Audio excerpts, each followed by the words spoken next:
Good morning, Year 3, and welcome to your English video for today. It is Tuesday, the 2nd of March, and what we're going to do today, we are going to specify points and use evidence from the text to justify opinions. Oof, that's a mouthful, isn't it? Now, we've looked at point and evidence before.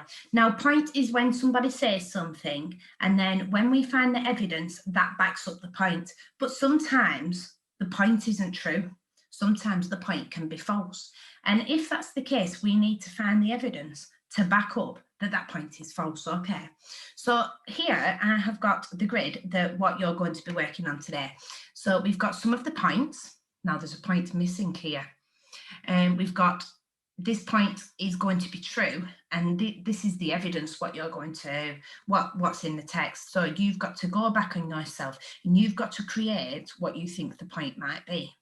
Now here you've got 3 different points. So the Iron Man was mysterious, true or false? And if so, where does it say that? Hogarth saw 2 red lights. Did he see 2 red lights? True or false? Write the evidence in here. And Hogarth listened and he heard owls. Did he hear owls? True or false? And write the evidence from the text there. Now, what I'd like you to do, rather than having this grid and printing it out, it would be much better if you could draw it, because then you can write more detail about it. Now, what I've done below, there we go, I've got my own table here, okay? And what I'm going to do, I'm going to put a point in it in a second, and we're going to find out whether it's true or false, and we're going to find the evidence to back it up, just to help you that little bit more with today's activity. So let's put the point in it. So my point is in now, and it says that Iron Man spoke in a loud, deep voice. Now, what do you think, Year 3? Did the Iron Man speak in a loud, deep voice? I'll give you 5 seconds to figure out whether you think he spoke, okay?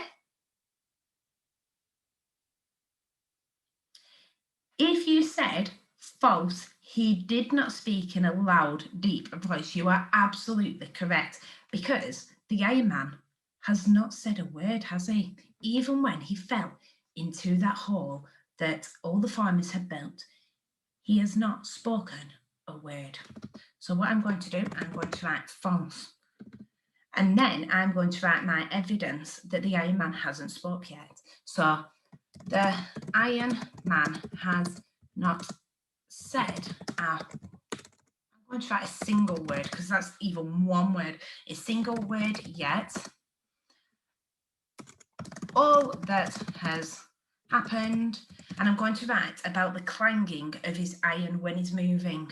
Happened is that you could, there we go, hear the clanging, because that was one of the words, wasn't it? One of our pound words, of his iron body moving. There we go.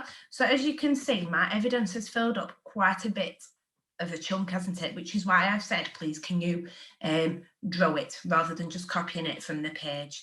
I hope that makes sense, Year 3. Remember, if you're working that way, write whether it's true or false and write the evidence. If you're working backwards, you need to come up with your point that supports the evidence. I hope that makes sense. Any problems, please just send me a message. See you soon. Bye.